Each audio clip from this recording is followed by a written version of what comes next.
ጤና ይስጥልን የከበረ ሰላምታችን በመላው ዓለም ሆናችሁ ቃል ስፖርት ዩቲዩብ ቻናላችንን ለምትከታተሉ ውድ አድማጮቻችን ድረስ ብለናል። ከእናንተ ከሆነው ቃል ስፖርት ዩቲዩብ ቻናል ለዚህ ሰዓት መርጠን ያሰናዳላችሁን ስፖርታዊ ጥንቅሮች በቅደም ተከተል እንደ ሁልጊዜው ዛሬም እያጋርናችሁ ቆይታ የምናደርግ ይሆናል።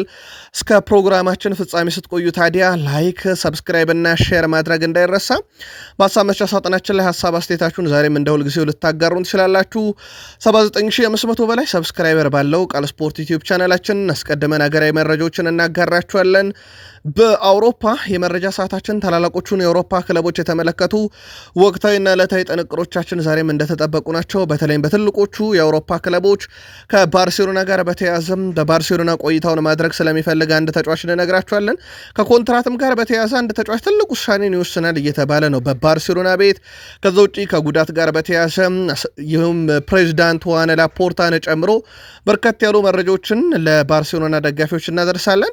ከሪያል ማድሪድ የመረጃ ሰዓታችን ጋር በተያያዘ ሰፋ ያለ ቡድን ዜና ይዘናል። ከጉዳት የተመለሰ ቁልፍ ተጫዋች አለ በሪያል ማድሪድን ቤት። ከዛ ውጪም ወሳኙን ተጫዋቻቸውን በወሳኝ የመረጃ ሰዓታችን እናነሳለን። ሰፋ ያለ መረጃ ስንይዝ የአሰልጣኝ ሹምሽርንም በተመለከተ ተጨማሪ መረጃ ይዘናል። እስከ ፕሮግራማችን ፍጻሜ ስትቆዩ እንደዚሁም እነኝን መረጃዎች የምትከታተሉም ይሆናል። በተወዳጁ የእንግሊዝ ፕሪሚየር ሊግ የመረጃ ሰዓታችን ታላላቆቹን የፕሪሚየር ሊግ ክለቦች እናነሳለን። አስቀድመን ግን ለእናንተ ውድ አድማጮቻችን አሳታፊ የሆኑ መረጃዎችን ነው የምናደርሳችሁ። ከዛ ውጪ ፕሪሚየር ሊጉም በቆመ ኳስ ሲባል የእጅ ውርወራም ላይ በጣም ትልልቅ ቁጥሮችን እያየን ነው። ወሳኙን ቡድን እናነሳለን። በዚህ ረገድ በቢግ ሲክስ የመረጃ ሰዓታችን የጆሴፍ ፔፕ ጋርዲዮላውን ቡድን የተመለከተ ወቅታዊና ዕለታዊ ጥንቅሮችን ይዘናል። የሲቲም ደጋፊዎች እንደ ሁልጊዜው እስከ ፕሮግራማችን ፍጻሜ ትቆያላችሁም። በርካታ ያሉ መረጃዎችን ስለያዝን በቼልሲ የመረጃ ሰዓታችን አንድ ዝውውር በብዙ እየተወደሰ ነው፣ በተለይም ሌጀንዶች ጭምር። ከዛ ውጭ ግን ቼልሲ አንድ የአውሮፓ ግዙፍ ክለብን ወሳኝ ተጫዋች ለማምጣት ፍላጎቶች እንዳለው እየተዘገበ ይገኛል። ከዛ ውጭ በምሽት መረጃችን ላይ ተጨማሪ ጥንቅር ለቼልሲ ደጋፊዎች እንደዚሁ ይዘንላችሁ መተናል። በሊቨርፑል የመረጃ ሰዓታችን በርካቶች በአንድ ተጫዋች ጉዳይ የተለያዩ ሀሳቦችን እያጋሩ ይገኛሉ። እኛም ለእናንተ ውድ አድማጮቻችን ስናደርሳችሁ ሩኒ የተሻረውን ጎል ከምን አንጻር አየው የሩኒን ምልከታ እንነግራችኋለን። ከዛ ውጭ የቡድን ዜና ይዘናል። በሊቨርፑል በኩል በርከት ያሉ መረጃዎችን እናደርሳለን። ለሊቨርፑል ደጋፊዎች አንድ ጉዳይ በተለይም በትልቁ እየተነሳ ነው። ከብሔራዊ ቡድን ጥሪ ጋር በተያያዘ የሊቨርፑልን ተጫዋች ተጨማሪ ጥንቅር ይዘናል። በአርሰናል የመረጃ ሰዓታችን ያው ሁሉ ነገር አሁን የአርሰናል መረጃዎች ከዋንጫው ግስጋሴ ጋር በተያያዘና ከተፎካካሪዎቹ አንጻር እየተነሱ ነው። በርካታ ሌጀንዶች ስለ አርሰናል ያላቸውን ምልከታ እያጋሩ ነው። አነጋጋሪ ሰው ጄሚ ካራገር፣ የቀድሞ የፕሪሚየር ሊግ ሌጀንድ ማይክል ኦዌን በዚህ ጉዳይ ላይ የሚሉት ነገር አለ። ከዛ ውጭ አርሰናልን እንደ ቡድን የምናነሳው መረጃ ሲኖር ከሀገራት ጥሪ ጋርም በተያያዘ ተጨማሪ መረጃዎችን እንደዚሁ ለአርሰናል ለደጋፊዎችም በዚህኛው የመረጃ ሰዓታችን የምናጋራችሆናል። ዩናይትድ አንድ በጣም ወሳኝ ተጫዋች ሊያመጣ ከጫፍ ደርሶ በነበረበት ሁኔታ ላይ ተጨማሪ መረጃዎችን እንነግራችኋለን። ከዛ ውጪ በማንቸስተር ዩናይትድ በኩል በዚህ ውድድር ዓመት በጣም አስደናቂ ቁጥር ያለውን ተጫዋች እናነሳለን። በእርግጥ ለብሔራዊ ቡድኑም ተጠርቷል። ከጉዳት የተመለሰው የማንቸስተር ዩናይትድ ተጫዋች በይፋ ልምምድ ሰርቷል። ከዝውውር ጋር በተያያዘ ወደ ዩናይትድ ዳግም ላይ መለስ ይችላል የተባለ ተጫዋች አለ። የብሔራዊ ቡድን ጥሪና ዩናይትድ ቀጣይ 10 ጨዋታዎችን በተለየ መንገድ ማንሳት ወደናል። ምክንያቶች አሉን፣ ታደምጡታላችሁ ከኛ ጋር ከቆያችሁ። ቃል ስፖርት ዩቲዩብ ቻናላችን ከ79500 በላይ ሰብስክራይበር ባለው የዩቲዩብ ገጻችን ላይ ብቻ ይሄንን ዜና ለእናንተ ውድ አድማጮቻችን እያደረስን እንቆያለን። ላይክ፣ ሰብስክራይብ፣ ሼር ስለምታደርጉ ሀሳብ አስተያየታችሁን ስለምታጋሩን እንደ ሁልጊዜው ዛሬም አመስጋኞች ነን። መልካም ቆይታ ተመኘን። በድጋሚ በሀገር ቤት እንጀምር ውድ ቤተሰቦቻችን። ቢኒያም መሐሪ በዓመቱ ኮከብ አትሌቶች ሽልማት የመጨረሻ እጩ ውስጥ መካተቱን ተመልክተናል። አትሌቱ ለአሸናፊነት የታጨውም እንግዲህ በራይዚንግ በተሰኘ የታዳጊ አትሌቶች ዘርፍ ላይ ነው። ከ20 ዓመት በታች ባለው የዕድሜ ክልል የ10,000 ሜትር እና የቤት ውስጥ የ3,000 ሜትር ክብረ ወሰን ባለቤት አትሌት እንደዚሁም በ5,000 ሜትር ርቀት የአምስተኛው ፈጣን ሰዓት ባለቤትም ጭምር ነው ቢኒያም መሐሪ።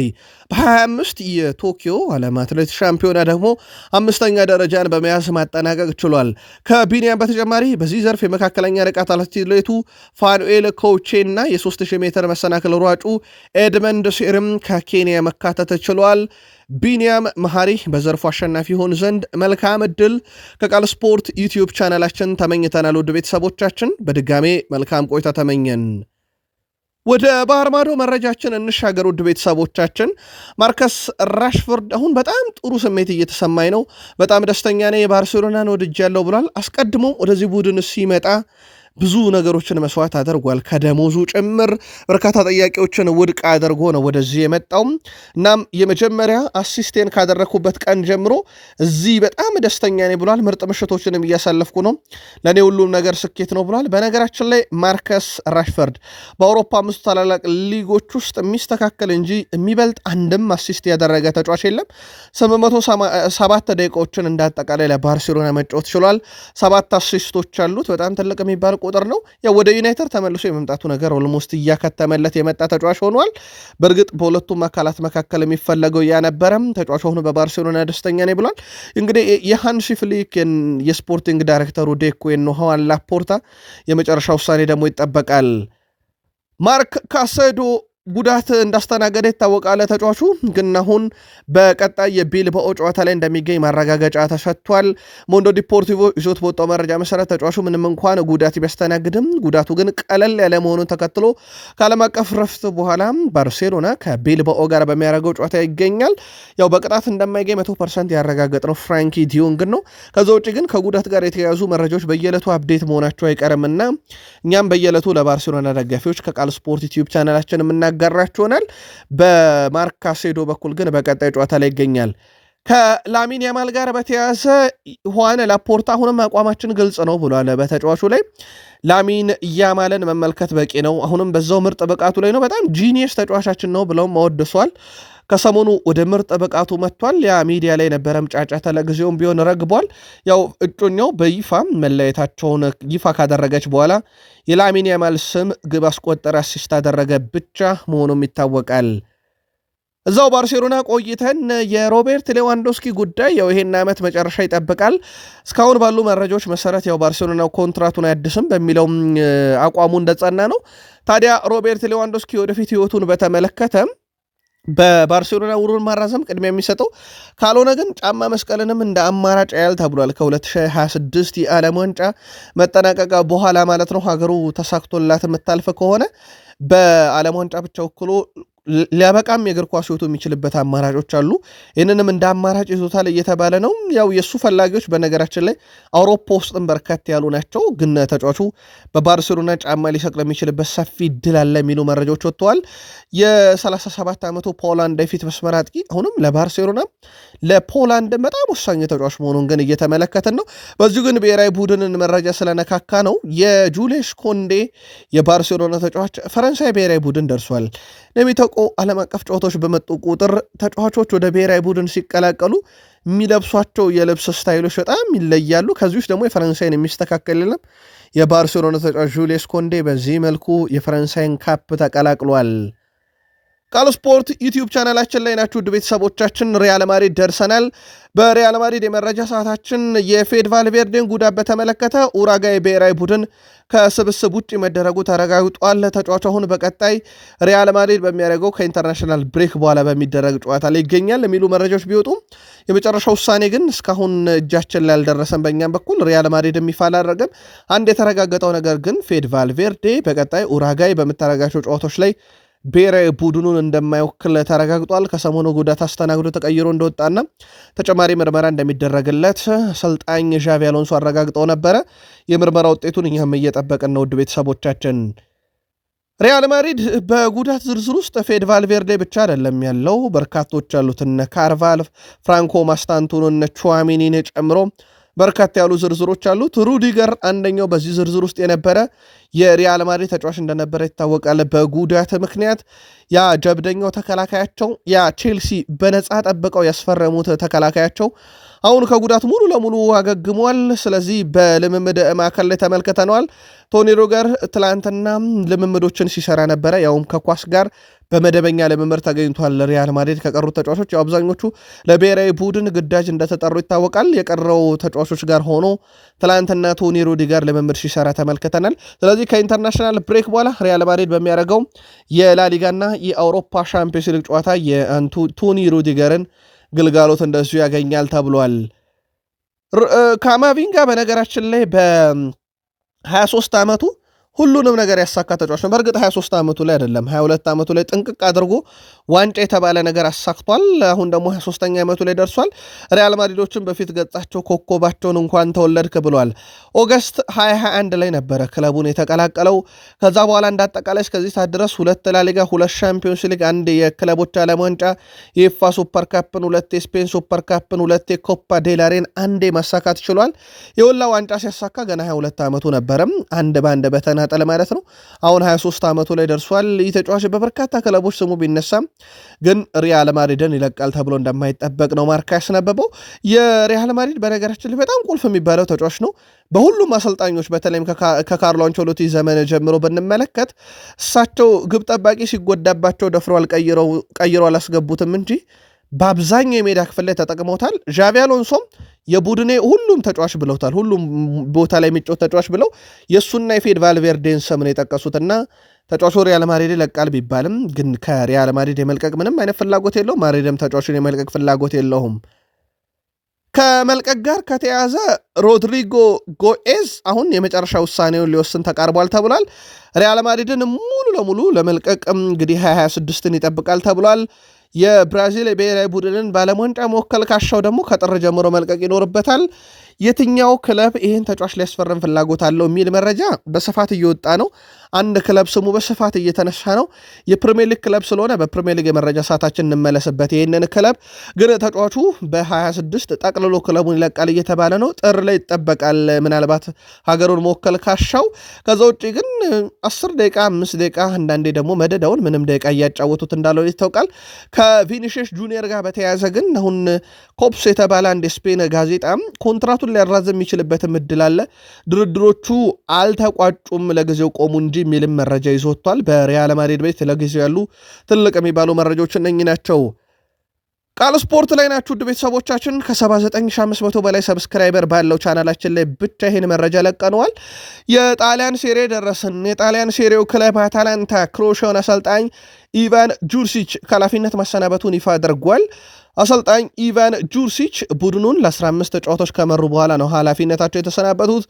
አታላንታ ከ11 የሊግ ጨዋታ ማሸነፍ የቻለው 2 ጨዋታ ብቻ ነው። አሰልጣኙ ባለፈው ዓመት ሳውዛምተንን ለ14 ጨዋታ መርተው 1 ጨዋታ ነበረ ማሸነፍ የቻሉት። አሰልጣኝ ኢቫን ጁርሲች በዚህ አንድ ዓመት ውስጥ ከሮማ አሰልጣኝነታቸው ከ53 ቀን በኋላ፣ ከሳውዛምተን አሰልጣኝነታቸው ከ3 ወር በኋላ፣ ከአታላንታ አሰልጣኝነታቸው ከ15 ጨዋታ በኋላ ስንብት ገጥሟቸዋል። ከ9 ዓመት በኋላ ዣን ፔሮ ጋስፔሬንን በመተካት ነበረ የአታላንታ አሰልጣኝ የሆኑት ክሮኤሽያዊ ኢቫን ጁርሲች በሜዳቸው በሳሱሎ 3-0 መሸነፋቸው ደግሞ መንበረ ስልጣናቸውን ነቅንቆ ከስልጣንም አሰናብቷቸዋል። ቡድኑ በጣሊያን ሴሪያ በ11 ጨዋታ 13ኛ ደረጃ ላይ ነው የሚገኘው በ13 ነጥቦች። አሰልጣኝ ላይ እንቆዩ ውድ ቤተሰቦቻችን፣ ቃል ስፖርት ላይ ናቸው። በድጋሜ ሮቤርቶ ማንቺኒ በማንቸስተር ሲቲ አንረሳቸውም። በተለይ ማንቸስተር ሲቲ ከረጅም ዓመታት በኋላ የዋንጫ ባለቤት ሲሆን የኚህ አሰልጣኝ ወሳኝ ሚና በትልቁ ይነሳል። ታዲያ አሁን ላይ ጣሊያን አሰልጣኝ ሮቤርቶ ማንቺኒ አልሳድን ለማሰልጠን በቃል ደረጃ ከስምነት ደርሰዋል። ሁለቱ አካላት የወረቀት ስምነት ብቻ ነው የሚቀራቸው። ማንቺኒ እስከ 26 ክረምት ድረስ ክለቡን ያሰለጥናሉ የሚሉ መረጃዎች እየወጡ ይገኛሉ። የወረቀት ስራዎችን በመቀየር ላይ ናቸው የሚሉ መረጃዎችን በስፋት እየወጡ ነው። የሚቀር አይነት ሹመት አይደለም። በነገራችን ላይ ሰዓታት ብቻ የሚወስኑት ነው። ሮቤርቶ ማንቺኒን የካታሩን ክለብ አልሳደን መረከብ በሰዓታት ውስጥ ይጠናቀቃል። ልክ እንደተጠናቀቀ እዚሁ ቃል ስፖርት ዩቲዩብ ቻናላችን ላይ የምናጋራችሁ ይሆናል። የፍራንስ ሊጋ 12ኛ ሳምንት ላይ እንደደረሰ ይታወቃል። ፓሪስ ሰን ዠርሜን መሪነቱን ተረክቧል። በ2 ነጥብ ልዩነት እየመራ እንደሆነ ይታወቃል። ማርሴይ፣ ሌንስ፣ ስትራስቡርግ፣ ሊል፣ ሞናኮ እያለ ይቀጥላል እስከ 6ኛ ደረጃ። ግን ፓሪስ ሰን ዠርሜኖች የፍራንስ ሊጋ መሪ የሆኑ እንጂ በከፍተኛ ግብ አስቆጣሪነት አሁንም የሚጠቀስም ተጫዋች የላቸውም እስከ 12ኛ ሳምንት ላይ። ፓን ቺሊ አሁንም በስትራስቡርግ በኩል 9 ገቦችን በማስቆጠር ቀዳሚው ነው። ሊዮፖል 8 ገቦች አሉት ከስታድ ሬኒስ። የኦሎምፒክ ማርሾው ተጫዋች ሜሰን ግሪንውድ 8ኛ ገቡ ላይ ደርሷል። የኒንሱ ዲዮፕ 6 ገቦች አሉት። የኦሎምፒክ ሊዮኑ ሱሊች እንደዚሁ 5 ግቦች አሉት። የፓሪሰን ጀርሜን ተጫዋቾችን በዚህ ዝርዝር ውስጥ አናገኛቸውም። 12ኛ ሳምንት ላይ ሲደርስ ግን ፓሪሰን ጀርሜን የፍራንስ ሊግ መሪነታቸውንም እንደተጠበቀ ነው። ክርስቲያኖ ሮናልዶ በታሪክ ውስጥ ምርጡ ነኝ እያለ ነው ተብሎ የተጠየቀው ሮናልዶ ናዛሪዮ አንዳንድ ሰዎች በራሴ መተማመን ስሜት አላቸው ይልና እኔ ስለ ራሴ ከማውራት ይልቅ ይላል ሮናልዶ ናዛሪዮ ስለ ሌሎች እንዳወራ መርጣለሁ ብሏል። እሱ በታሪክ ውስጥ ይላል ክርስቲያኖ ሮናልዶን ካሉ ምርጥ ተጫዋቾች አንዱ ነው፣ ግን እሱ ብቻ ነው ወይ በሚለው ጉዳይ ላይ እኔ አልስማማም ይላል።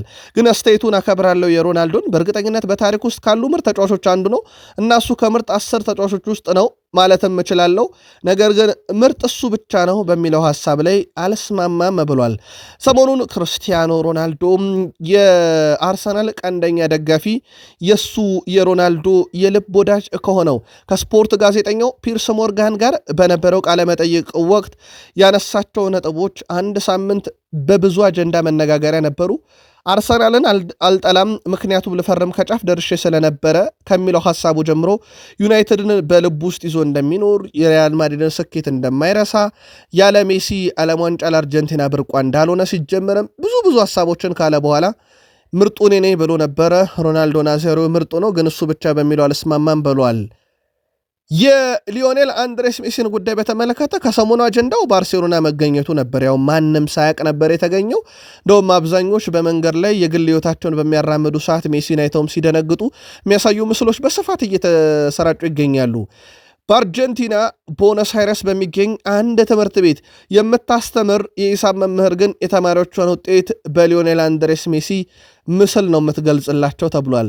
መምህርቷ ተማሪዎች ያገኙት ውጤት በቁጥር ከማሳወቅ ይልቅ በሊዮኔል ሜሲ ምስል እየተጠቀመችም ደረጃ እንደምትሰጣቸው ተነግሯል። ደካማ ውጤት ላስመዘገበ ተማሪ ሜሲን ሲያዝን፣ እንዲሁም ጥሩ ውጤት ላመጣ ተማሪ ሜሲ ሲደሰት የሚያሳይ ምስል እየለጠፈች ነው ተብሏል። ስለ ሐሳቡ አስተያየቷን የሰጠችው መምህርቷ ሐሳቡ ትልቅ ስኬት ያስመዘግባል ብላለች። መምህርቷ አያይዛም ተማሪዎች ሊዮኔል ሜሲ ዛሬ እንዲያለቅስ አደረግከው፣ ዛሬ ተደስቷል እያሉ የሚሰጡትን ምላሽ መመልከት ያስደስተኛል ብላለች። ሜሲ ደግሞ ከሰሞኑ ባርሴሎና ቤት ለስንብት ብቻ አይደለም እንደ ተጫዋችም መጣለው ብሎ ሚዲያ ላይ አንድ አነጋጋሪ ሐሳብ ጣል አድርጎ ማለፉ ይታወቃል። የዓለም የእግር ኳስ የበላይ ጠባቂ ፊፋ ለቀጣዩ 26 ዓለም ዋንጫ ውድድር በስቴዲየም አቅራቢያ የመኪና ማቆሚያ ሽያጭ ጀምሬያለሁ ብሏል። ፊፋ የመኪና ማቆሚያ የሚሆነው አንድ ቦታ ለአንድ ጨዋታ ከ75 እስከ $175 ድረስ እየሸጠ መሆኑን ተናግሯል። ፊፋውን ላይ ለምድብ ጨዋታ መኪና የሚያቆም ሽያጭ ያስቀመጠው ዝቅተኛ ክፍያ 22 ዓለም ዋንጫ ትኬት በላይ ሆኖም ተገኝቷል። በካታር 22 ዓለም ዋንጫ ውድድር ምድብ ጨዋታ የደረጃ 3 ትኬት በ$69 ሲሸጥ ነበረ። አሁን ግን መኪና ማቆሚያ እንኳን ከዚህ ዋጋ በልጧል። ውድ ቤተሰቦቻችን ከሰሞኑ አንድ የአሜሪካን ግዛት በከንቲባነት ሊያገለግሉ ሹመት የተሰጣቸው አርሰናል ዋንጫ እንዲበላ እመኛለሁ ያሉ ሰው የዓለም ዋንጫ ውድነቱ አይደለም ለማየት ስቴዲየም መጥቶ ለማሰብ ይከብዳል ብለው መቃወማቸው ይታወቃል። የቪክተር ኦስሜንን ጉዳይ እንመልከት። እንደውም የተጫዋች ሰሞኑ ከወቅታዊ ብቃቱ ጋር በተያዘ ሮቤርት ሌዋንዶስኪን በባርሴሎና ሊተካ የሚችል ተጫዋች በሚል ስሙ በስፋት እየተነሳ እንደነበረ ይታወቃል። ተጫዋቹ ከጉዳት ካገግሞ ወደ ቡድኑ ከተመለሰ በኋላ ቪክተር ኦስሜን ያለፉትን 15 ጨዋታ በብሔራዊ ቡድንና በክለብ ደረጃ 12 ጎል 1 አሲስት 2 ጊዜ ደግሞ በዚህ መሃል ሃትሪክ ሰርቷል። ለሃትሪክም በጣም ቅርብ የሆነ ተጫዋች ነው ናይጄሪያዊ አጥቂ ቪክተር ኦስሜን። በናፖሊ ራሱን አሳይቶ ግን ከናፖሊ ጋር በብዙ ዝግብ የተለያየው ቪክተር ኦስሜን ዳግም በጋላታሳራይ ሕይወት ደምቃለች። በቋሚ ኮንትራት ነው የፈረመው። ስለዚህ ቀጣይ ክረምት ላይ የአውሮፓ ትልቅ ክለቦች ዳግም አጀንዳ ሊሆን እንደሚችል ነው መረጃዎች እየወጡ የሚገኙት። ውድ የቃል ስፖርት ዩቲዩብ ቻናል ቤተሰቦቻችን 79500 በላይ ሰብስክራይበር ባለው ቃል ስፖርት ላይ መሆናችሁን ቼክ አድርጉ። በእናንተው በሆነው ቃል ስፖርት ዩቲዩብ ቻናል ብቻ ይህንን ዜና ለቀነዋል። ከተወዳጁ የእንግሊዝ ፕሪሚየር ሊግ ወዳገኘናቸው ተጨማሪ የዕለቱ ጥንቅሮቻችን ደግሞ እንሻገር። ቃል ስፖርት ዩቲዩብ ቻናል ላይ መሆናችሁን ድጋሜ ቼክ አድርጉ ብለናል። በፕሪሚየር ሊግ የመረጃ ሰዓታችን የፕሪሚየር ሊጉን የ11ኛ ሳምንት ምርጥ 11 ለእናንተ ውድ አድማጮቻችን እጩን ንገር፣ እናንተ ምርጫችሁን ንገሩን። በእንግሊዝ ፕሪሚየር ሊግ 11ኛ ሳምንት ሁሉም ጨዋታዎች ተደርገው ከተጠናቀቁ በኋላ 8 ተጫዋቾች የሳምንቱ ምርጥ 11 ውስጥ ተካተው ፕሪሚየር ሊጉ ምረጡልኝ ብሏል። ዳን ባላርድ ከሰንደርላንድ፣ ኤሜኒያሎ ቡዋንዲያ ከአስቶን ቪላ፣ ኬረን ዲስፒሪአል ከኤቨርተን፣ ጀርሜ ዶኩ ከማንቸስተር ሲቲ፣ አሌያንድሮ ጋርናቾ ከቼልሲ፣ ኦማር ሃይሰን ከኖቲንጋም ፎረስት፣ ቶማስ ሹሼክ ከዌስትሃም ዩናይትድ እና ኢገር ቲያጎ ከብሬንትፎርድ ነው። በርካቶች አንድ ተጫዋችን ስም ጠርተዋል በስፋት። የቃል ስፖርት ዩቲዩብ ቻናል ውድ ቤተሰቦቻችን የሳምንቱ ምርጣችሁ ማን ነው? በሀሳብ መስጫ ሳጥናችን ላይ ላኩልን። በፕሪሚየር ሊጉም ከባለፈው የውድድር ዓመት ጀምሮ ባለፉት 38 ጨዋታ ሲደመር የዘንድሮን 11 ሳምንት ደምረንበት ማለት ነው ብሬንትፎርድን የሚያክል በእጅ ከተወረወረ ግብ ያስቆጠረ የለም። በነገራችን ላይ ብሬንትፎርዶች በፕሪሚየር ሊጉ በርካታ ግቦችን ከእጅ ውርወራ ከባለፈው ዓመት ጀምሮ አስቆጥሯል። በክሪስታል ፓላስ ቀጥሎ ተመልክተናል ይሄንን ደረጃ። ክሪስታል ፓላሶች እንግዲህ በፕሪሚየር ሊጉም በእጅ ውርወራ አይታሙም፣ ግን ብሬንትፎርድን የሚስተካከል የለም። ብሬንትፎርዶች 9 የፕሪሚየር ሊግ ግቦችን ከባለፈው ሲዝን ጀምሮ በእጅ እየተወረወረ ገይተው ወይ መጥተው አስቆጥረዋል። ቀጥሎ ፓላስን እናገኛለን። ፓላስ ወደ 4 አካባቢ ነው ያስቆጠረው። የእጅ ውርወራም በፕሪሚየር ሊጉ ሌላ አጀንዳ ይሆናል ማለት ነው። በዘንድሮ የእንግሊዝ ፕሪሚየር ሊግ በጣም አስደናቂ ጊዜን እያሳለፉ ከሚገኙ ተጫዋቾች ውስጥ ደግሞ ብራይዝ ላይ የብሬንትፎርድ የፊት መስመር አጥቂ ኢገር ቲያጎ ይጠቀሳል። ተጫዋቹ እንግዲህ በብሬንትፎርድ ቤት በተለይም እነ ኢቫን ቶኒን ለመተካት የመጣ ተጫዋች እንደነበረ ይታወቃል። ተጫዋቹ ከሃላንድ በመቀጠል በሊጉ የጎል ኮከብ ፉክክር ውስጥ በ8 ግቦች ሁለተኛ ደረጃ ላይ እንደተቀመጠ ይታወቃል። በተከታታይ ዓመት ቶኒና ምቤሞ ያጡት ብሬንትፎርዶች ሌላኛውን ብራዚላዊ ተጫዋች ወደ ኮከብነት ለመቀየር መስመሩን ያገኙለት ይመስላል። ተጫዋቹ ባለፈው የውድድር ዓመት ከክለብ ብሩጅ ቢፈርምም ባጋጠመ የጉልበት ጉዳት ለ6 ወራት ከሜዳ ርቆ ቢቆይም ያ የጉዳቱ ነገር ሲያገግምለትና ሲያልፍለት አሁን በፕሪሚየር ሊጉ ሌላ ክረምት ላይ አጀንዳ የሚሆን የብሬንትፎርድ አጥቂ ተገኝቷል ማለት ነው። እነ ወያን ዊሳን እነ ብሪያን ቤሞን ያሳየን እነ ኢቫን ቶኒን ያሳየን ብሬንትፎርድ አሁን ደግሞ ተራው የብራዚላዊ ኢገር ቲያጎ ሆኗል። በፕሪሚየር ሊጉ ምርጥ እጩ ውስጥ ከ8 ውስጥ ያገኘነው ጀሬሜ ዶኩን ደግሞ በሲቲ በኩል እንመልከት። በዚህ ዓመት ለእኔ የተለየ ነገር ነው። በሕይወቴ ውስጥ ፈጣሪ መኖሩ ነው። የፈጣሪ መገኘት ከኔ ሕይወት ጋር እሱን ተደግፌ ያለ ፍርሃትና ያለ ጥርጥር መጫወት እፈልጋለሁ። የ23 ዓመት ልጅ ነኝ እና ይህ ገደብ እንደማይሆን ተስፋ አደርጋለሁ ብሏል። እስካሁን ፍጹም ተጫዋች አይደለሁም። በብዙ ነገሮች ይቀሩኛል። ጎሎችን ማስቆጠር፣ አጨራረስ፣ ክሮስ፣ ብዙ ነገር ገና መላመድ አለብኝ። እንዲህ ካልኩ ተጫዋቾች እና እንደ ፔፕ ካሉ ምርጥ አሰልጣኞች ጋር በመሆኔም ያ ለእኔ ብዙ መሻሻልን ጠቅሞኛል ብሏል። በተለይም ደግሞ ሲቲ ቤት ያለው ሁሉ ነገር ለሱ የእግር ኳስ ሕይወት እድገት በብዙ መንገድ እንደተመቸውም እየገለጸ ይገኛል። ሰሞኑን ያው ከሊቨርፑል ጋር በነበረ ጨዋታ የነበረው ፐርፎርማንስ የብዙ ሚዲያዎች መነጋገሪያ፣ የሲቲዎችም በተለይም በሲቲ ኦፊሻል ገጻቸው ላይ ሰሞኑን የሚያሳዩቸው ምስሎች በሙሉ የዚህ ተጫዋች የድሪብል ኳሊቲ ግቦቹን ከዛ ውጪ ፈጣን ሩጫዎቹን የተመለካከቱ አጫጭር ምስሎችን እያጋሩ ይገኛሉ። የፕሪሚየር ሊጉ የሳምንቱ ምርጥ ተጫዋቾች ውስጥ መካተቱን ነግረናቸዋል። ሲቲያን በዚህ ተጫዋች ዙሪያ መልከታችሁን አድረሱን።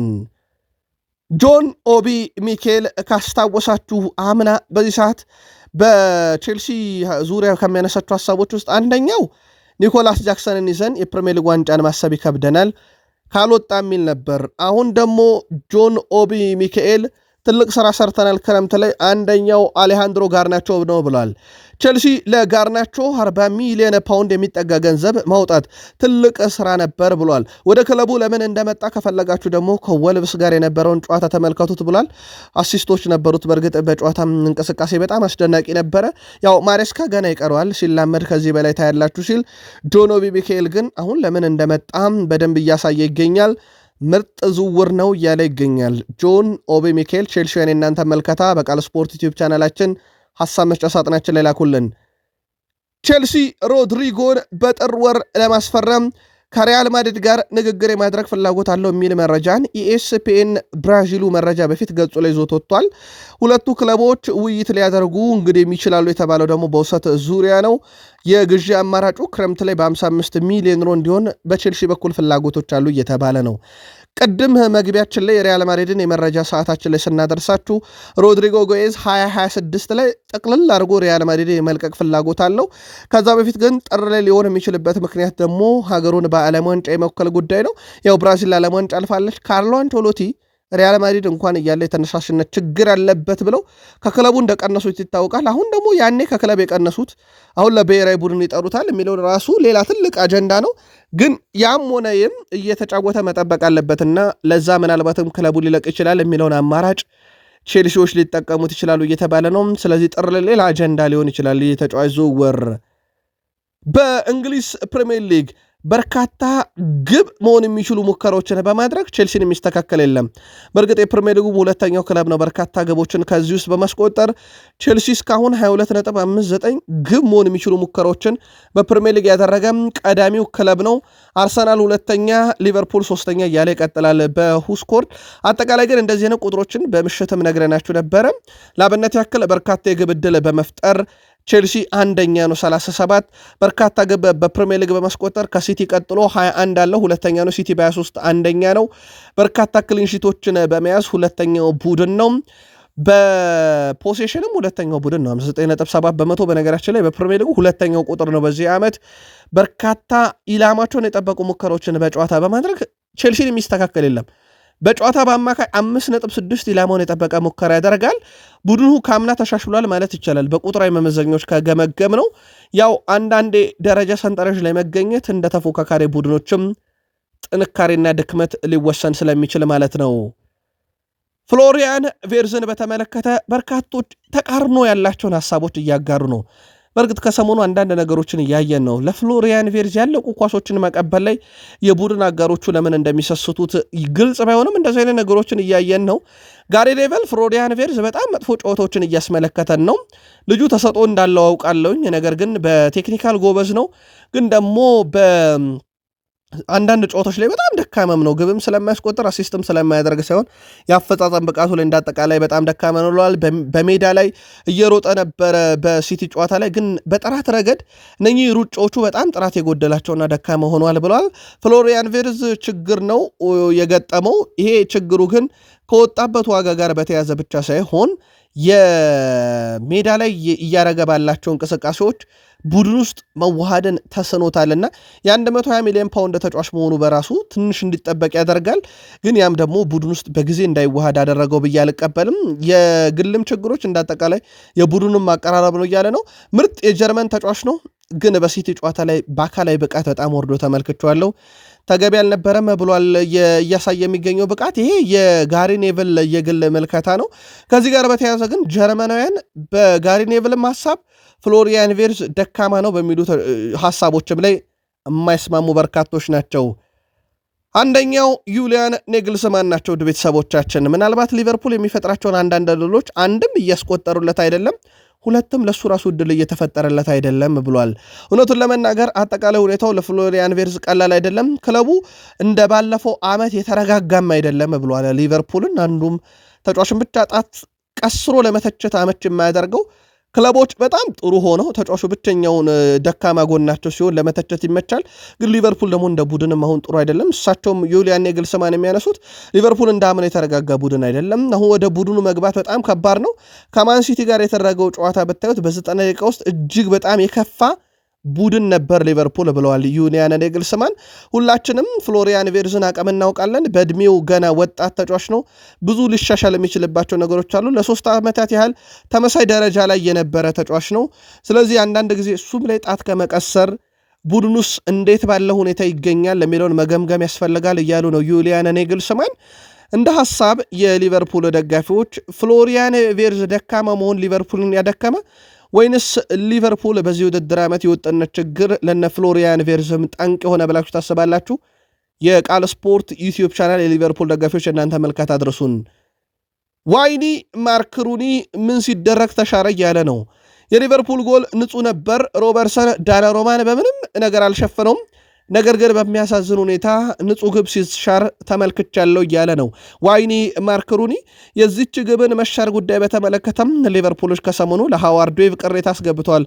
ለፕሪሚየር ሊግ ዳኞች ማህበር ፕሬዚዳንት እንግዲህ እሳቸውን የመጨረሻ ውሳኔ ይጠበቃል። በእርግጥ በወቅቱ ግቧ መሻሩ ልክ ነው የሚል መግለጫ ይኸው መስሪያ ቤታቸው አውጥቶ እንደነበረ አይዘነጋም። ዋይኒ ማርክ ሩኒ ምን ሲደረግ ነው የተሻለው? በፍጹም ሊሻር የማይገባ ግብ እያለ ነው። የበርካታ ሊቨርፑልውያን ደጋፊዎች የግል ሀሳብ ሊሆን ሊሆን ይችላል። ነገር ግን ኦፊሻሊ ፕሪሚየር ሊጉ በዚህ ጉዳይ ላይ የሚሰጠውን ምላሽ ተከታትለን ለሊቨርፑል ደጋፊዎች የምናጋራችሁ ይሆናል። ኮነር ብራድሌ በፕሪሚየር ሊጉ አንድ ጨዋታ ቅጣት ከመጣል አንድ ቢጫ ካርድ ብቻ ነው የቀረው። እስካሁን በውድድር ዓመቱ 4 ቢጫ ካርዶችን አይቷል። ኮነር ብራድሌ በሻምፒዮንስ ሊግ የአንድ ጨዋታ ቅጣት ከማግኘት አንድ ቢጫ ካርድ ብቻ ነው የቀረው። እስካሁን በውድድሩ 3 ቢጫ ካርዶችን አይቷል። ስለዚህ ብራድሊ የሊቨርፑል የቀይ መስመር ተከላካዩ በአውሮፓ ሻምፒዮንስ ሊግም በፕሪሚየር ሊግም አንዳንድ ቢጫ ሳይ ቀጣይ ጨዋታዎች ያመልጡታል ማለት ነው በየሁለቱም ምዕራፎች። በዛ ቦታ ላይ ደግሞ ጀረሚ ፍሪፖንግ የለም። እሳቸው አሰልጣኝ አርኔ ስሎት ከሰሞኑ በሰጡ ጋዜጣዊ መግለጫ ጀረሚ ፍሪፖንግ ከኢንተርናሽናል ብሬክ በኋላም አይመለስም ማለታቸው ይታወቃል። ፋብሪዚዮ ሮማኖ ከእሳቸው ጋር በተያያዘ በሊቨርፑል ምንም የተለወጠ ነገር የለም። ስሎትን ከማሰናበት ጋር በተያያዘ እቅድም ሐሳብም በሊቨርፑል በኩል የለም። አሁንም የመፍትሄ አካል እሳቸው ናቸው ተብሎ ይታመናል በሊቨርፑል ቤት። ስለዚህ ነገሮች ሁሉ በሊቨርፑል በጣም የተረጋጉ ናቸው ብሏል። በአሰልጣኙ ጉዳይ ላይ ጫናም የለባቸውም ብሏል። በእሳቸው ጉዳይ ላይ አምና የፕሪሚየር ሊጉ ሻምፒዮን ነበሩ። አሁን ደግሞ ቡድናቸውን በብዙ ሚሊዮን ፓውንዶች ወጪ አድርገው አጠናክረዋል።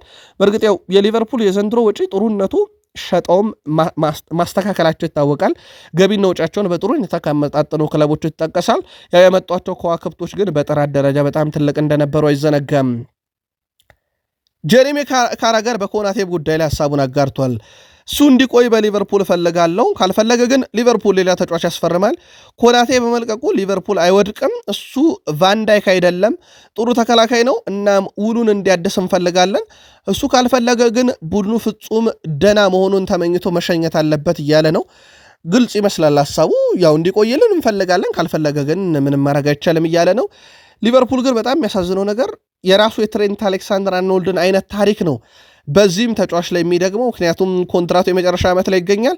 ቀጣይ ክረምት ላይ በነፃ ነው የሚያጡት። ድርድሮች እንደቀጠሉ ናቸው። ልቡ ያለው ማድሪድ ነው እየተባለ ነው። በትልቅ ክለብ ደረጃ ማድሪድ ብቻ አይደለም ፈላጊው፣ የፈረንሳዩ ቱጃር ክለብ ፓሪስ ሰን ዠርሜንም ስሙ እየተነሳ እንደሆነ ይታወቃል። ጄሚ ካራገር ታዲያ እንፈልግሃለን፣ ቆይ እምቢ ካልከ ግን መልካም መንገድ ይሁንልህን ብለን ልንሸኘው ይገባል እያለ ነው። ዋይኒ ማርክ ሩኒ ሌላ ካነሳቸው ነጥቦች ውስጥ በተለይም ከተሻረችው ጎል አልቀበላትም በተጨማሪ በሳላም ጉዳይ ላይ ሀሳቡን አጋርቷል። ሳላ ባለፈው የውድድር ዘመን አስደናቂ ብቃት አሳይቶ የነበረ ቢሆንም በዚህ ውድድር ዘመን ላይ ግን እንደተጠበቀው አይደለም ብሏል። የቀድሞ የማንቸስተር ዩናይትድ ሌጀንድ ሳላ በዚህ ዓመት በ16 ጨዋታ ላይ 5 ጎሎችን ከመረብ ያገናኘ ሲሆን 3 ለግብ የሚሆኑ ኳሶችን አቀብሏል። ምንም እንኳን እነዚህ ቁጥሮች በቡድን ውስጥ ከፍተኛ ግብ አስቆጣሪነቱን የሚያሳዩ ቢሆንም ይህ ኮከብ እንደ ማንቸስተር ሲቲ ባሉ ጠንካራ ቡድኖች ላይ ግን ከፍተኛ ተጽዕኖ ማሳደር ተስኖታል ብሏል። በዚህ ምክንያት የእንግሊዙ የቀድሞ ኮከብ ተጫዋች ዋይኒ ሩኒ ስለ ሳላ ጨዋታ የተወሰነ ትችቶችን ሲሰነዝርም በተለይም ሳላ ጎሎችን ማስቆጠርና ጎሎችን መፍጠር የሚችል ተጫዋች በመሆኑ ነው ቡድን ውስጥ ያለው። ባለፉት 6 እና 7 ዓመታት በፕሪሚየር ሊግ ውስጥ ካሉ ምርጥ ተጫዋቾች መካከል አንዱ ነበር። ነገር ግን በትልቅ ጨዋታ ላይ በእጥፍ አቅምን ማሳየት አለብህ። ወደ ኋላ ተመልሰ ቡድንን በመከላከልም ጭምር ማገዝ አለብህ። ይህን በሲቲ ጨዋታ ላይ አልተመለከትኩም። ጓደኞቹንም ሲረዳ አልነበረም። በአቋም ደረጃ አሁን እየበቃለት ይመስለኛል እያለ ነው። ጄሚ ካራገር ኳሷ ሳትተው አንተ ተዋት የሚል ትችትን ሳላ ላይ መሰንዘሩን ነግረናችሁ ነበር። ሊቨርፑል በዚህ ወር በርካታ ከዋክብቶቹን ለብሔራዊ ቡድን መርቆ ሸኝቷል። ማካሊስተር፣ ሳላህ፣ ኤኬቴኬ፣ ኮናቴ፣ ማማርዳሽቬሊ፣ ፍሎሪያን ቪርትዝ፣ ኬርኪስ፣ ሴቦስ ላይ ኤንዶ እንደዚሁም ሪያን ግራቨንበርክን ጨምሮ ኮዲ ጋክፖን፣ ቨርጅል ቫንዳይክን፣ ናንዲ ሮበርትሰን፣ ኢሳክ ፍሬድሪኮ ኬዛንም ጭምር ስንሰማ ነበር። ግን አሁን ከፍሬድሪኮ ኬዛ ጋር በተያያዘ አንዳንድ መረጃዎች እየወጡ ነው። ፍሬድሪኮ ኬዛ ይህን ጥያቄ አልተቀበለም የሚል ነው። የጣሊያን ብሔራዊ ቡድን አሰልጣኝ ሆነው ጃነሮ ጋቱሶ ከኬዛ ጋር ብዙ ጊዜ አወራው፣ እያንዳንዱን የምናደርገውን ነገሮች በቅርበት አውርተንበት ነበረ። ጉዳዩን እንግዲህ በተመለከተ ተጨማሪ መረጃዎችን እናወጣለን ብሏል። እሳቸው ግን ፍሬድሪኮ ኬዛ ጥያቄውን እውነት አልተቀበለምን? ካልተቀበለ ስለምን የሚለውን በቀጣይ መረጃ ሰዓታችን የምናካተተ ይሆናል። ማይክል ኦውን አርሰናል፣ ማንቸስተር ሲቲ እና ሊቨርፑል ሁሉም በጣም ጥሩ በሆነው ጨዋታ ቢጫወቱ አርሰናል አሁንም 3ኛው ምርጥ ቡድን ይመስለኛል እያለ ነው። ሁሉም ሰው ፍጹም በሆነው ደረጃ ላይ ሲሆን ሊቨርፑል ማንንም ከሜዳ ውጭ ሊያሸንፍ ይችላል። ከማንቸስተር ሲቲ እንዲሁም አርሰናል በጣም ብዙ ስህተቶችን አለመስራት በጥንቃቄ ለመጫወት ይሞክራሉ፣ እየተንገዳገዱ ያሸንፋሉ። ምናልባት ጥቂት አቻ ሊያደርጉ እንደሚችሉ ማየት እችላለሁ። ያጫወት ስልት ሙሉ በሙሉ እንደሚስማሙና ለማሸነፍም አስቸጋሪ ሊሆኑ ይችላሉ ይላል። የማይክል ኦዌንን ሐሳብ ጠቅለል ስናደርገው በምርጥ ብቃት ላይ ሲገኙ ሊቨርፑል አሁንም ለፕሪሚየር ሊጉ አደገኛው ቡድን ነው። ሲቲ ቀጥሎ አርሰናል ሶስተኛ እያለ ነው። ሊቨርፑል ወይም ማንቸስተር ሲቲ ሲያሸንፉ በጣም ጥሩ ይጫወታሉ እና ከ5 ጨዋታ በአራት ሊሸነፉ ይችላሉ። ሊቨርፑል ደካማ በሆነ መልኩ ከተጫወተ ግን ይሸነፋል። በአርሰናል አሁንም መጥፎ በሆነ መልኩ መጫወትና ማሸነፍ ወይም አቻ ማድረግ ባህል እየሆነ ነው።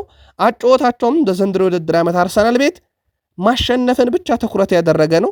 ስለዚህ አርሰናል መጥፎም ሲሆን ጥሩም ሲሆን እያሸነፈ ነው። ሊቨርፑል ግን መጥፎ ሲሆን ይሸነፋል። ስለዚህ ጥሩ ከሆነ ዘንድሮ ሊቨርፑል አደገኛው ቡድን መሆን የሚችለው እሱ ነው እያለ ነው። እንደ ሐሳብ ጨመቅ ስናደርገው አርሰናል በባሌም በቦሌም ነጥብ እያገኘ ነው። ሊቨርፑል እና ሲቲ ግን ጥንቅቅ ያለው ቡድናቸው ላይ ሲሆኑ ብቻ ነው ነጥብ የሚያገኙት። ያ ቡድናቸው ሲመጣ ለአርሰናል ያስፈራል እያለ ነው። ጄሚ ካራገር አሁንም አርሰናል በዚህ ሲዝን ካዩዋቸው ምርጥ ቡድኖች ውስጥ ነው ያለ ጥርጥር በቀዳሚነት የሚጨርሰው ክለብ ይመስለኛል እያለ ነው። አሁንም ሌላ ያነሳቸው ነጥቦች አሉ። በእርግጥ ጄሚ ካራገር አርሰናል ከማንቸስተር ሲቲ ጋር በመወዳደራቸውና ሲቲ ከዚህ በፊት 2 ጊዜ ተመሳይ ነገር ስላደረጉ በዋንጫ ፉክክሩ ላይ የተወሰነ መጨናነቅን ለአርሰናል ሊፈጥር ይችላል ብሏል። ባለፉት 3 ዓመታት ሲቲ ከአርሰናል ጋር ከኋላ ተነስቶ 2 ጊዜ ዋንጫ ቀምቶታል ያለው ጄሚ ካራገር ሲቲ ሊቨርፑልን ያሸነፈበት መንገድ በራሱ መልእክት ነበረው። የመጀመሪያው አጋማሽ በጣም ጥሩ ነበሩ። ሊቨርፑል ሻምፒዮን ነበር። ነገር ግን ሲቲ በሚያምር ሁኔታ አሸንፏል። አርሰናል አዲስ ባደገው ቡድን ነጥብ ከጣለ በኋላ በሲቲና በሊቨርፑል መካከል የተደረገው ጨዋታ አቻ እንዲሆን ተስፋ አድርገው ነበር ብዬ አስባለሁ ያለው ጄሚ ካራገር፣ ነገር ግን ሲቲ ማሸነፍ ብቻ ሳይሆን በሚያምር ሁኔታ ማሸነፉ ይሄ ለአርሰናል ትልቅ መልእክት አለው። የሚቀጥሉት 2 ሳምንታት ለአርሰናል ረጅም ይሆናል ብሏል። አርሰናል አሁን በዚህ ዓመት በፕሪሚየር ሊጉ ካዩዋቸው ምርጥ ቡድን እንደሆነ አስባለሁ ያለው ጄሚ ካራገር፣ ነገር ግን የሲቲ ጫና ቀላል አይሆንም ብሏል። አንደኝነቱን አሁንም ለአርሰናል የሰጠው እሱም ግን የሲቲ አመጣጥ ሁኔታ ያስፈራል። በተለይም ባለፉት 3 ዓመታት 2 አርሰናል ዋንጫ የነጠቁበት መንገድ አይነት ጥራት በሊቨርፑል ጨዋታ ስላየውባቸው ብለዋል። የፕሪሚየር ሊጉ መሪ ናቸው። በነገራችን ላይ አርሰናሎች ውድ የቃል ስፖርት ዩቲዩብ ቻናል ቤተሰቦቻችን በሻምፒዮንስ ሊጉ ከ4 ጨዋታ 4 ድል ይዘው አሁንም ከአናት ይገኛሉ። ካራባኦ ካፕ ሩብ ፍጻሜ ተፋላሚ ናቸው። አርቴታ በዚህ ውድድር ዘመን ጉዳት ፈተና ሆኖባቸዋል ማለት ይቻላል። በባለፈው ውድድር ዓመት ጉዳት ብቻ አይደለም፣ ቀይ ካርድም ለአርሰናል ፈተና ነበረ። ዘንድሮ ቀይ ካርድ የሚባል ነገር እስከ 11ኛ ሳምንት ቡድኑ አላየም። በጉዳት ደረጃ ግን እንደ አምናው ዘንድሮም አርሰናልን እየፈተነው ይገኛል። ወደ 9 ቁጥር የተመለሰበትን ሳምንታት እያየን እንገኛለን። ምናልባት ከኢንተርናሽናል ብሬክ በኋላ ይህን የሚያስተካክሉበት ሰፊ ዕድል ይኖራል። በርካታ ተጫዋቾቻቸው ከጉዳት እያገገሙ ስለሆነ ያ ለአርሰናል እንደ ትልቅ ተስፋ ሊቆጠር ይችላል። ግን አርሰናል እስከዚህ ሰዓት ድረስ እስከ 11ኛ ሳምንት በፕሪሚየር ሊግ 4ኛ ሳምንት ሻምፒዮንስ ሊግ እና እስከ ሩብ ፍጻሜ በካራባኦ ካፕ በከፍተኛ ደረጃ የማሸነፍ ንጻሬም ጭምር ናቸው። ከብሔራዊ ቡድን ጋር በተያዘ በነገራችን ላይ ያው የጣሊያን ብሔራዊ ቡድን ጥሪ ሲያደርግ ለካላፊዮሪ ጥሪ ያደርጓል። ካላፊዮሪ የጣሊያን ብሔራዊ ቡድንን በትላንትናው ዕለት ተቀላቅሏል። በማንቸስተር ዩናይትድ በኩል ከሰሞኑ አጀንዳ ከሆኑ ጉዳዮች ውስጥ አንደኛው የ6 ቁጥር ቦታ የአማካይ ስፍራ ተጫዋቾችን ማምጣት፣ ቀጥሎ 9 ቁጥር ጉዳይንም በተደጋጋሚ ስሞች እየተነሱ ነው። በቤልጂየማዊ አማካኝ አማዱ ኦናና በኩል የአሁኑ ክለቡን አስቶን ቪላን ከመቀላቀሉ አስቀድሞ ማንቸስተር ዩናይትድ ሊቀላቀል የሚችልበት ሰፊ እድል ነበረ። ምናልባት የዩናይትድን ጥያቄ ሊመልስ የሚችል ተጫዋች ይመስላል። የተጫዋቹ ወኪል አማዱ በኤቨርተን በነበረበት ወቅት ማንቸስተር ዩናይትድ የእርሱን ሁኔታ በቅርበት ሲከታተል ነበር ሲል ተናግሯል። አማዱ ኦናና ጥሩ ብቃት እያስመለከተ ነበር። እናም ዩናይትድ ስለ እርሱ እኔን ጨምሮ ከብዙ አካላትም ጋር ውይይት አድርጎ ነበር ብሏል። ሆኖም እኔ ቃሌን ቀድሜ ለቪላ ሰጥቼ ስለነበር ቃሌን ማፍረስ አልፈለግኩም። እናም እርሱ ቪላን እንዲቀላቀል አድርጌያለሁ ይላል ወኪሉ። ለቪላ ከመፈረሙ በፊት ግን ዩናይትድ ፍላጎት እንደነበረው አረጋግጧል። ይህ ተጫዋች አሁን በጣም አስደናቂ አማካኝ፣ በዛ ላይ ደግሞ ከፍጹም ቅጣት ምት መምቻ ውጪ ጎሉን ቀና ብሎ አይቶ ኳሷን ዝቅ ብሎ ካያክርሮ ሊመታ ነው።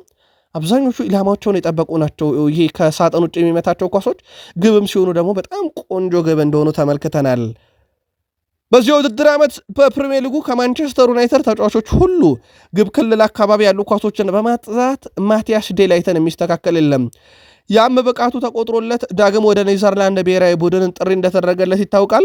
የዘንድሮ ውድድር ዓመት የኋላ መስመሩ የልብ ምት ማለት ይቻላል። ማቲያስ ዴላይት በመከላከሉም ከሰሞኑ ደግሞ ግብም እያስቆጠረ ነው። ከማቲያስ ዴላይት ቀጥሎ ሌኒየሮ 27 ኳሶችን ከግብ ክልል በማራቅ ሁለተኛው ሰው ነው። በእጥፍ ይበለጣል በማቲያስ ዴላይት። ዲያጎ ዳሎ፣ ሉክሾ እንደዚሁ 21 ሲኖራቸው ብሩኖ ፈርናንዴዝ ዘንድሮ ያው በማያውቀው ሀገር ነው ሩበን አሞሪም እያጫወቱት የሚገኙት በጥልቅ አማካይነት። እሱ ራሱ 20 ኳሶችን ከግብ ክልል የማራቅ ግዴታ ተቀምጦበታል። ምናልባት አምና ካቻ አምና ቢሆን ብሩኖ ፈርናንዴዝን ምን ያክል ኳስ ከግብ ክልሉ እንዳይቆጠር አራቀ ከሚለው ይልቅ የፈጠራቸው የግብ ዕድሎች፣ አሲስቶች፣ ቅጣት ምቶች፣ ጎሎቹ ብቻ የሚነሱበት ዓመት ነበር። ዘንድሮ ያው በጥልቅ አማካይነት እያጫወቱት እንደሆነ ይታወቃል። በማንቸስተር ዩናይትድ በኩል የራስመስ ሆይሉንድ ጉዳይ ያበቃለት ይመስላል እያለ ነው ፋብሪዚዮ ሮማኖ።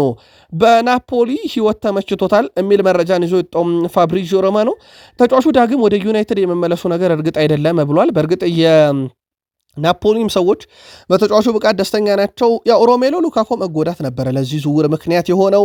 ዩናይትድ ደግሞ በተጫዋቹ ደስተኛ ለመሆናቸው ምክንያት ከዛ ቤንያሚን ሼሽኮን ለማምጣት ሲስማሙ ይህን ተጫዋች ለመልቀቅ ወሰኑ። አሁን ታዲያ ልክ እንደ ማርከስ ራሽፈርድ የባርሴሎና ህይወት ሁሉ ራስመስ ሆይሉንድም በናፖሊ በዛው ህይወትን በቋሚነት ሊጀምር ይችላል እየተባለ ነው። ያም ለዩናይትድ ተጨማሪ ገቢ ያመጣል። ለራስመስ ሆይሉንድ ፍላጎቱ ነው እየተባለ ነው።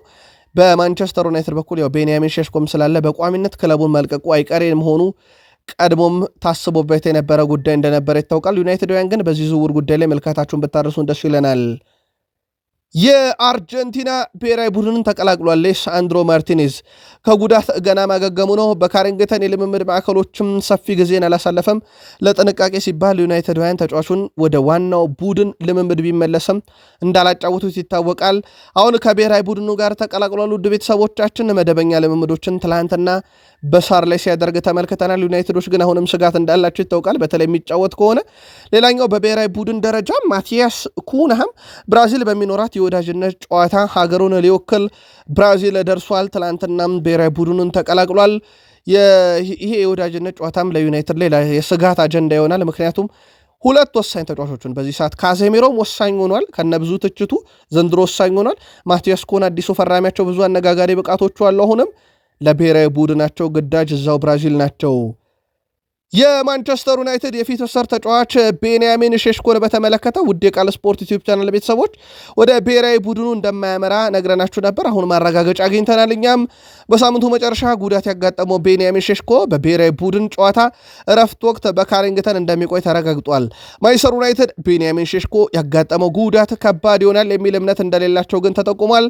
የስሎቫኒያ ብሔራዊ ቡድን አሰልጣኝ በሰጡት አስተያየት ከማንቸስተር ዩናይትድ የደረሰን መልእክት የለም፣ እየጠበቅን ነው ማለታቸው ይታወቃል። አሰልጣኙ አክለውም የብሔራዊ ቡድን ሕክምና ቡድናችን ጉዳዩን እንዲመለከተው እንፈልጋለን ቢሉም በካሪንግተን ይቆያል ተብሏል።